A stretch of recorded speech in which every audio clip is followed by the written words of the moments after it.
Good evening friends. कल हम लोगों ने एक्टिव पैसिव पढ़ा, एक्टिव पैसिव का असर्टिव सेंटेंस। ठीक है, आज हम लोग उसी असर्टिव सेंटेंस के कुछ इंपॉर्टेंट रूल्स के बारे में जानेंगे जो बहुत ही इंपॉर्टेंट हैं वो कॉम्पिटिटिव एग्जाम्स के लिए, बोर्ड एग्जाम्स के लिए और हर जूनियर या सीनियर क्लासेस के लिए। क्योंकि कॉम्पिटिटिव एग्जाम्स हों या बोर्ड के एग्जाम्स हों, इन स्पेशल रूल से जो मैं आपको बताने जा रहा हूँ इनसे रिलेटेड एक्टिव से पैसिव वाइज के सेंटेंस जरूर आते हैं। बहुत इंपॉर्टेंट रूल्स हैं दोस्तों, ध्यान से समझिएगा, ध्यान से पढ़िएगा इनको। ठीक है। आज मैं आपको बताने जा रहा हूँ कि एक्टिव से पैसिव वाइज जो हम लोगों ने अब तक पढ़ा कि सब्जेक्ट को ऑब्जेक्ट में कन्वर्ट करते हैं, ऑब्जेक्ट को सब्जेक्ट में कन्वर्ट करते हैं। ठीक है, और जो सब्जेक्ट ऑब्जेक्ट में कन्वर्ट होकर आता है पैसिव वाइज में उसे बाई के साथ लिखा जाता है। ठीक है ना, रूल हम लोगों को याद होगा, subject plus helping verb plus verb की third form plus by plus object, यानी ऑब्जेक्ट के पहले बाई का होना मस्ट है। ठीक है, आज हम लोग पढ़ेंगे कि कुछ ऐसे वर्ब्स हैं जिनके बाद पैसिव वॉइस में बाई ना लगा करके दूसरे प्रीपोजिशंस लगाए जाते हैं। तो बाई भी एक प्रीपोजिशन है, तो बाई ना लगा करके हम उन वर्ब के अकॉर्डिंग दूसरे प्रीपोजिशन, दोस्तों हम अपने मन से नहीं लगा सकते, वो फिक्स हैं, वो रूल्स के अकॉर्डिंग ही लगाना है हमको कि प्रीपोजिशन बाई ना लगाकर हमें कौन सा प्रीपोजिशन लगाना है। आइए देखते हैं कौन कौन से प्रीपोजिशंस हम लगा सकते हैं बाई के स्थान पर। पहला नियम है, पैसिव वॉइस में नोन और ओब्लाइज्ड आने पर बाई के स्थान पर टू का प्रयोग किया जाता है या टू लगाया जाता है।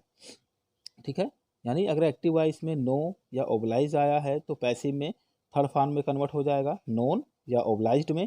तो उस कंडीशन में जो ऑब्जेक्ट आता है, सब्जेक्ट जो ऑब्जेक्ट बन जाता है, उसे बाई के साथ ना लिख करके टू के साथ लिखते हैं।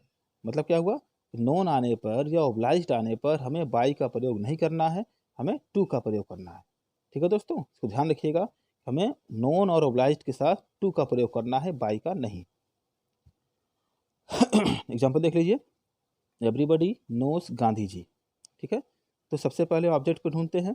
ऑब्जेक्ट कौन है, एवरीबडी नोज होम, किसको हर कोई जानता है, गांधी जी को। तो गांधी जी सब्जेक्ट बन गए, Gandhi ji tense knows, verb के फर्स्ट फॉर्म में यस लगा है, यानी यह प्रेजेंट इंडेफिनिट टेंस का वाक्य है, और हेल्पिंग वर्ब पैसिव वॉइस में एज एम आर लगती है। तो गांधी जी एज, वर्ब की थर्ड फॉर्म नोन।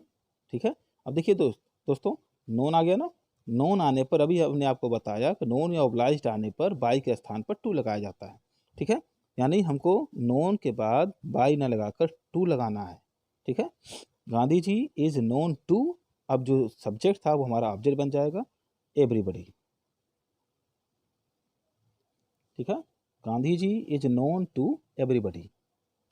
ठीक है दोस्तों, समझ में आ गया, नोन या ओब्लाइज्ड पैसिव में आने पर बाई के स्थान पर टू का प्रयोग किया जाता है। दूसरा रूल हम देखते हैं, कुछ वर्ब के बाद पैसिव वॉइस में बाई के स्थान पर एट का प्रयोग किया जाता है। ठीक है, कुछ ऐसे वर्ब होते हैं जिनमें बाई को ना लगाकर हम एट का प्रयोग करते हैं। अब कौन कौन से वर्ब हैं दोस्तों, पैसिव बनाते समय हमको वर्ब पे बहुत ध्यान देना है, क्योंकि ये जो रूल्स मैं आपको बता रहा हूँ ये वर्ब पे डिपेंड करते हैं।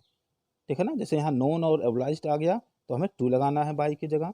अब देखिए अगला मैं बता रहा हूँ कि बाई की जगह पर एट लगाना है, कब कब अगर वर्ब में सरप्राइज्ड आ गया, एस्टोनिश्ड आ गया, डिसअपॉइंटेड आ गया, डिस्ट्रेस्ड आ गया या अलार्म्ड आ गया, इनमें से कोई भी वर्ब यदि एक्टिव वॉइस में है और पैसिव में वो थर्ड फॉर्म में कन्वर्ट होकर इनमें से आया तो हमें बाई की जगह पर एट लगाना है।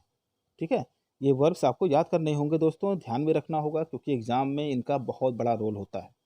आइए बनाते हैं, जैसे एग्जाम्पल देखते हैं, योर इंटेलिजेंस सरप्राइज्ड मी। ठीक है, अब ऑब्जेक्ट ढूंढते हैं, सरप्राइज्ड वर्ब है, सरप्राइज के बाद सरप्राइज व्हाट, इसे तो आंसर मिला नहीं। सरप्राइज्ड हुम, किसको सरप्राइज किया, मी यानी मुझे, तो मी बन गया सब्जेक्ट, मी को सब्जेक्ट में कन्वर्ट किया हमने, आई हो गया। अब सरप्राइज्ड सेकेंड फॉर्म है, यानी वाज या वर, क्योंकि पास्ट टेंस का हुआ, आई वाज वर्ब की third form, surprised third form भी दोस्तों वही होती है, सरप्राइज्ड। ठीक है, अब देखिए अभी हमने बताया ना, surprised, astonished, disappointed, distressed, alarmed, इन वर्ब्स के आने पर हमें बाई की जगह पर एट लगाना है, तो यहाँ पर बाई ने लगा करके एट लगाएंगे। I was surprised eight, subject क्या है, योर बिहेवियर, ये हो गया सब्जेक्ट, योर बिहेवियर। ठीक है दोस्तों, I was surprised at your behaviour. ठीक। अगला नियम देखते हैं दोस्तों, pleased, satisfied, disgusted, charmed, thronged, lined. ये इन सब में से कोई भी वर्ब अगर पैसिव वॉइस में आता है तो इनके बाद भी हमें बाई के स्थान पर प्रीपोजिशन विथ लगाना है। ठीक है ना। देखिए हम लोगों ने अभी ऊपर देखा, नोन और ऑब्लाइज्ड आने पर बाई की जगह टू लगाते हैं। दूसरा हमने देखा, सरप्राइज्ड, एस्टोनिश्ड, डिसअपॉइंटेड, डिस्ट्रेस्ड और अलार्म्ड आने पर बाई की जगह पर एट लगाते हैं। तीसरा नियम हम देख रहे हैं, pleased, satisfied, disgusted, charmed, thronged और लाइंड आने के बाद हम बाई के स्थान पर विथ लगाते हैं। ठीक है, इसको बनाते हैं, एग्जाम्पल देखते हैं। माई बिहेवियर प्लीज्ड हिम, तो किसको, माई बिहेवियर प्लीज्ड हुम, और आंसर मिला हमको हिम, ऑब्जेक्ट हिम है, हिम को सब्जेक्ट में कन्वर्ट कर दिया हमने, ही हो गया। प्लीज्ड सेकंड फॉर्म है यानी past tense, past indefinite, was या वर, ही वाज, वर्ब की थर्ड फॉर्म। प्लीज्ड, देखिए प्लीज्ड आ गया दोस्तों, तो प्लीज्ड आने पर क्या करते हैं, बाई की जगह पर विथ लगाते हैं, प्लीज्ड विथ। अब बाकी क्या बचा, माई बिहेवियर, ये सब्जेक्ट बन था वो ऑब्जेक्ट बन जाएगा। ठीक है, he was pleased with my behaviour. ठीक है दोस्तों, यहाँ थोड़ा सा मिस्टेक हो गया यार, योर इंटेलिजेंस था, मैंने यहाँ बिहेवियर लिख दिया है, इसको इंटेलिजेंस कर देते हैं। ठीक है, इससे कोई फ़र्क नहीं पड़ता, आप ध्यान से करिएगा, सब्जेक्ट को ऑब्जेक्ट में कन्वर्ट करना है, तो योर इंटेलिजेंस था, मैंने फिर यहाँ योर इंटेलिजेंस लिख दिया है। बाकी रूल्स पे आप मोटो, जो इसका मोटो है, सिद्धांत है, उस पर ध्यान दीजिए कि सरप्राइज्ड आने पर हमको एट लगाना है, प्लीज्ड आने पर विथ का प्रयोग करना है, और भी कई वर्ब्स हैं जो मैंने यहाँ लिखा है। ठीक है, तो माई बिहेवियर प्लीज्ड हिम, इसका पैसिव वॉइस बना, he was pleased with my behaviour. दोस्तों अगर आपने गलती से भी यहाँ बाई लगा दिया कि he was pleased by my behaviour, ये 100% रॉन्ग होगा, इस पर आपको कोई भी मार्क नहीं मिलेंगे। ठीक है, तो इसीलिए स्पेशल रूल्स मैं आपको बता रहा हूँ कि ये छोटी छोटी गलतियाँ जो कई स्टूडेंट्स करते हैं, इनको आप ना करें, आप उस कैटेगरी में ना आएँ, ताकि आपका मार्क्स कट सकें। ठीक है ना, क्योंकि एक एक नंबर बहुत ही इंपॉर्टेंट होता है किसी भी एग्ज़ाम के लिए। दोस्तों अगला नियम देखते हैं, चौथा रूल देख लेते हैं। अब देखिए, अगर पैसिव वॉइस में वर्ब में कंटेन्ड या इंटरेस्टेड आ गया, कंटेन्ड या इंटरेस्टेड आने पर क्या करते हैं, बाई के स्थान पर इन का प्रयोग करते हैं। ठीक है, अगर कंटेन्ड आया या इंटरेस्टेड आया तो उस कंडीशन में बाई की जगह पर इन लगाया जाता है। ठीक, जैसे एग्जांपल देखिए, this box contained many beautiful things, subject क्या है, सॉरी वर्ब क्या है, कंटेन्ड, कंटेन्ड व्हाट, क्या कंटेन किया है, मेनी ब्यूटीफुल थिंग्स, में बहुत सारी सुंदर चीज़ों को, यानी मेनी ब्यूटीफुल थिंग्स ऑब्जेक्ट है जो कि बन जाएगा सब्जेक्ट, मेनी ब्यूटीफुल थिंग्स। ठीक है, अब इसमें देखिए वर्ब के वर्ब हमारा, वर्ब की थर्ड फॉर्म तो लगेगी, उससे पहले हेल्पिंग वर्ब लगनी है, कंटेन्ड सेकंड फॉर्म है यानी वाज या वर, अब यहाँ थिंग्स प्लूरल में है यानी वर लगाएंगे, वर कंटेन्ड। ठीक है, many beautiful things were contained. ठीक है, वर्ब की third form plus by plus object होता है, लेकिन कंटेन्ड आने की वजह से हमें इन लगाना होगा, इन दिस बॉक्स। ठीक है, many beautiful things were contained in this box. ठीक है दोस्तों, कंटेन्ड या इंटरेस्टेड आने पर हमें वर्ब की थर्ड फॉर्म तो लगानी है, और उनके बाद बाई की जगह पर इन का प्रयोग करना है। ऐसे दोस्तों इंटरेस्टेड अगर आया होता तो भी हम बाई की जगह पर इन लगाते हैं। ठीक, अगला रूल है, यदि एक्टिव वॉइस में प्रीपोजिशन आया हो तो पैसिव वॉइस में उनको हटाया नहीं जाता है। ठीक है, यानी अगर एक्टिव वॉइस में पहले से ही कोई प्रीपोजिशन है, दिया हुआ है, तो पैसिव में उनको ऐसा मत सोचिएगा कि एक प्रीपोजिशन पहले से है और हमें बाई भी लगाना है, बाई भी प्रीपोजिशन है तो हम एक को हटा दें, ऐसा नहीं है। जो प्रीपोजिशन पहले से दिया है उसे हम हटा नहीं सकते। ठीक है, उसको वैसे ही लिखना है, उसको हटाया नहीं जाता है। जैसे एग्जाम्पल देखिए, द गर्ल लाव्ड एट मी, देखिए यहाँ लाव्ड वर्ब के बाद एट प्रीपोजिशन है, पहले से ही दिया हुआ है। ठीक है, ये मत सोचिएगा कि ऐड दिया है तो इसका पैसिव नहीं बनेगा या हम इसको हटा दें, ऐसा नहीं है। प्रीपोजिशंस को हटाने का हमें कोई अधिकार नहीं है, उनको हमें वैसे ही लिखना है, बाकी रूल्स हमको फॉलो करने हैं। आइए बनाते हैं, the girl लाव्ड at home, object क्या मिला हमको, मी, किस पे लड़की हंसी, मुझ पर, यानी मी ऑब्जेक्ट है, वो बनेगा सब्जेक्ट। दोस्तों ऑब्जेक्ट ढूंढना हमने आपको कल बताया था कि वर्ब के बाद वाट या हुम लगा करके ऑब्जेक्ट ढूंढते हैं, ठीक है, केवल वाट या हुम से, किसी और दूसरे वर्ड से नहीं। तो आई मिल गया हमको सब्जेक्ट, वर्ब की सेकंड फॉर्म, लाव्ड है सेकंड फॉर्म है, यानी वाज या वर, आई वाज, वर्ब हो गया हमारा लाव्ड, थर्ड फॉर्म भी इसकी यही होती है, आई वाज लाव्ड। और एट जो प्रीपोजिशन है इसको वैसे ही लिखना है, ठीक है, इसको हम हटाएंगे नहीं, आई वाज लाव्ड एट। अब इसके बाद हमको बाई लगाना है, क्योंकि यहाँ कोई स्पेशल रूल नहीं है, ये सिंपल है, लाव्ड के साथ ऐसा कोई बाउंडेशन नहीं है, तो बाई लगा सकते हैं, बाई द गर्ल, ठीक है। स्पेशल इसमें क्या है, स्पेशल यहाँ पर यही है, यहाँ कहने का यही प्रयास किया गया है कि प्रीपोजिशन यदि एक्टिव वॉइस में पहले से ही दिया हो तो पैसिव वॉइस में उनको हटाना नहीं है, ठीक है। बाकी रूल्स हमको जैसे थे वैसे ही फॉलो करने हैं। अगला रूल देखिए दोस्तों, जिन वर्ब्स के दो ऑब्जेक्ट होते हैं, देखिए कभी कभी ऐसा होता है सेंटेंस में एक साथ दो ऑब्जेक्ट मिलते हैं, तो उसमें कुछ बच्चे कंफ्यूज हो जाते हैं कि इसमें हम किसको सब्जेक्ट बनाएं। दोस्तों उसमें कंफ्यूज होने की कोई ज़रूरत नहीं है, क्योंकि हम दो में से किसी को भी जो हमारा मन करे, जिसको भी हम सब्जेक्ट बनाना चाहें, उन दोनों ऑब्जेक्ट में से बना सकते हैं, ठीक है। किसी को भी हम सब्जेक्ट मान सकते हैं।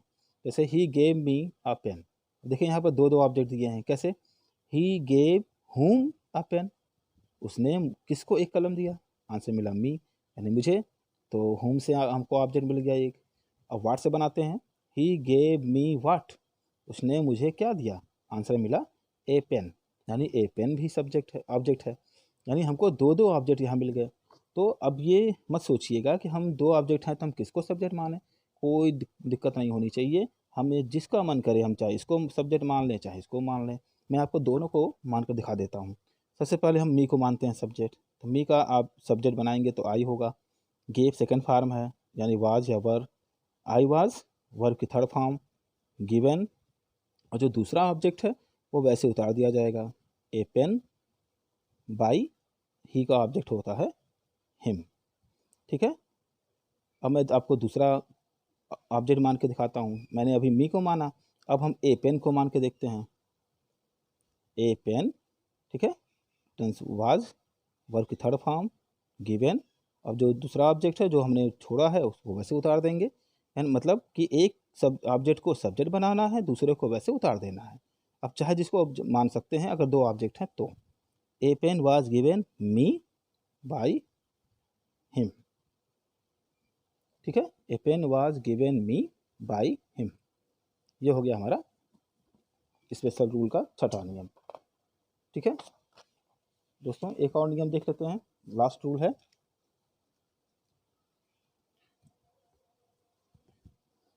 तो देखिए दोस्तों, कभी कभी पैसिव वॉइस में कार्य करने वाले डूअर का प्रयोग नहीं होता है। डूअर मतलब जो काम को करता है, देखिए डू मतलब होता है काम करना, डूअर मतलब ईआर लगा दिया गया तो ये नाउन बन गया, यानी काम करने वाला, जो काम को करता है। तो कभी कभी ऐसा होता है कि पैसिव वॉइस में काम करने वाले डूअर का प्रयोग नहीं होता है, क्योंकि वह इतना महत्वपूर्ण नहीं होता, ठीक है।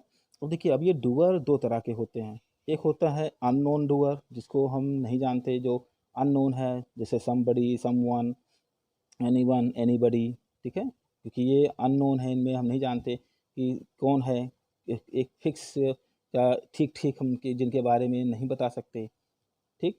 और एक होता है वेल नोन डूअर, जिनको हम अच्छी तरह से जानते हैं, यानी पीपल, पुलिस, ठीक है, डॉक्टर, इस तरह से।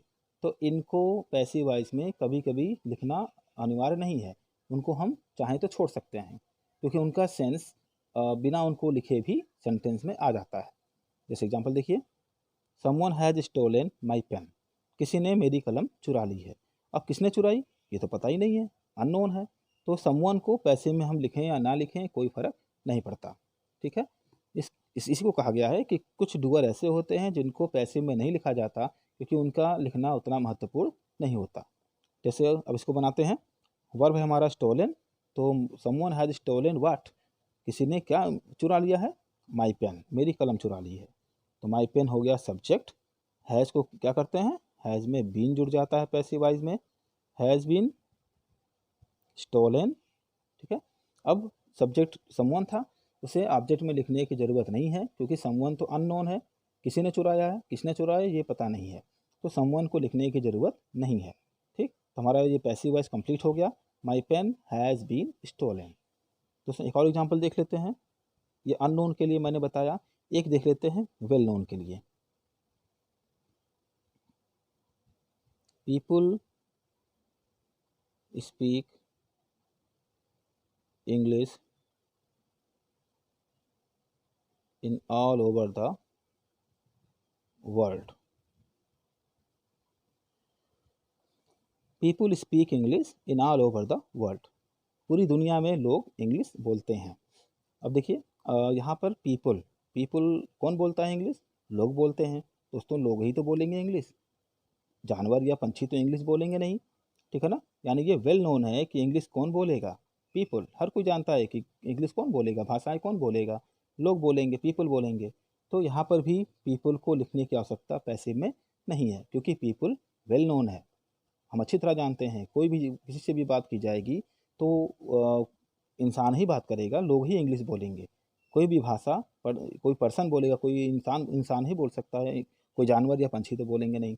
यानी पीपुल वेल नोन है, इसे पैसिव में लिखने की ज़रूरत नहीं है। चलिए बनाते हैं। पीपुल स्पीक इंग्लिश, पहले हम वर्ब ढूंढते हैं। वर्ब है speak. Speak what? English. English हो गया हमारा सब्जेक्ट, ठीक है। स्पीक फर्स्ट फॉर्म है, यानी कि is am are. English is verb की third form, speak spoke, spoken, ठीक है। इंग्लिश इज स्पोकन कहाँ पर? In all over the world, ठीक है। अब बाई द पीपुल लिखने की ज़रूरत नहीं है, ठीक है ना। अब जैसा हमने आपको बताया कि वेल नोन पर्सन के लिए भी पैसिव में इनको लिखने की आवश्यकता नहीं है, ठीक। कि क्या बना हमारा passive voice? English is spoken, यानी इंग्लिश बोली जाती है इन ऑल ओवर द वर्ल्ड, पूरे संसार में, पूरी दुनिया में।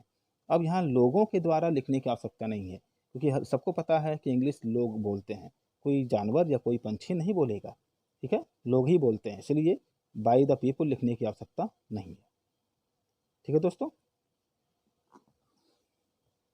इसे एग्जाम्पल में एक और दे देता हूँ आपको। The police caught the thief, ठीक है। The police caught the thief, police ने चोर को पकड़ा। दोस्तों आप सभी जानते हैं कि चोर को पुलिस ही पकड़ती है।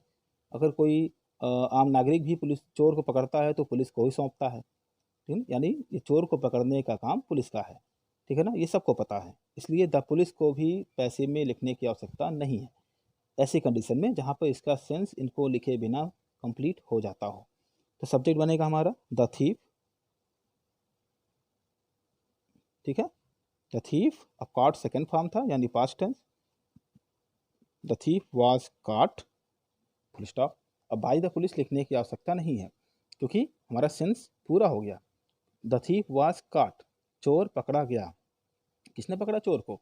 हर कोई जानता है कि पुलिस ने पकड़ा, पुलिस ही चोर को पकड़ती है, ठीक है। यानी बाय द पुलिस लिखने की आवश्यकता नहीं है। ये हो गए हमारे इंपॉर्टेंट रूल्स, जो कि असर्टिव सेंटेंस के, एक्टिव वॉइस के असर्टिव सेंटेंस के लिए बहुत ही महत्वपूर्ण है, बहुत ही इंपॉर्टेंट है, हर एक एग्जाम के लिए इंपॉर्टेंट है। और दोस्तों मैं आशा करता हूँ कि आप एग्जाम्पल्स कर रहे होंगे और अधिक से अधिक आपको समझ में भी आ रहा होगा। मेरे नोट्स आपके लिए काफ़ी उपयोगी होंगे, तो ज़रूर लाइक कीजिएगा और अपने दोस्तों को भी लाइक कराइए, उनको भी सब्सक्राइब कराइए, ताकि ऐसे वीडियोज़ में और डाल सकूँ और आपके हेल्प कर सकूँ। थैंक यू दोस्तों।